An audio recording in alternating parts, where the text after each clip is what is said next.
जहां एक तरफ मुल्क में जारी लॉकडाउन के बायस मशरूत तौर पर दी जाने वाली कारोबारी सरगर्मियों की इजाज़त आसानी का बायस बन रही है, वहीं दूसरी तरफ शाम 5 बजे के बाद सड़कों पर ट्रैफिक का गैर मामूली रश लोगों की परेशानी का सबब भी बनने लगा। इस हवाले से एक शहरी का कहना था कि यहाँ तो टाइमिंग अलग अलग रखे, ऑफिस का अलग रखते, मार्केट का अलग रखे। अब ये मार्केट वाले भी एक साथ है और ऑफिस वर्किंग भी एक साथ है, दोनों की छुट्टी हुई, दोनों का रश हो गया, ट्रैफिक जाम हो गई। अब कोरोना का है।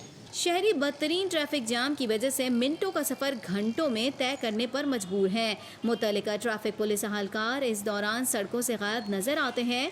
एक और शहरी का कहना था कि 5 बजे की टाइमिंग बहुत शॉर्ट है, उसमें जिस टाइम 5 बजे ये बंद कर देते हैं उस टाइम आवाम का क्राउड बहुत ज़्यादा हो जाता है।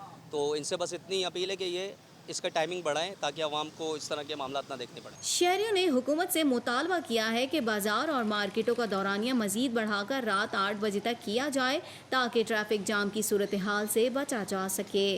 कम से कम 8 बजे का टाइम रखें ताकि जो है ना लोग आराम से जो है ना अपना थोड़ा थोड़ा सामान लें, और जो है ना SOP में भी ये है कि बहुत फ़र्क पड़ जाएगा, केसेस भी कम हो जाएंगे। इनको टाइम ज़्यादा मिलेगा ना तो लोग एकदम जमा नहीं होंगे।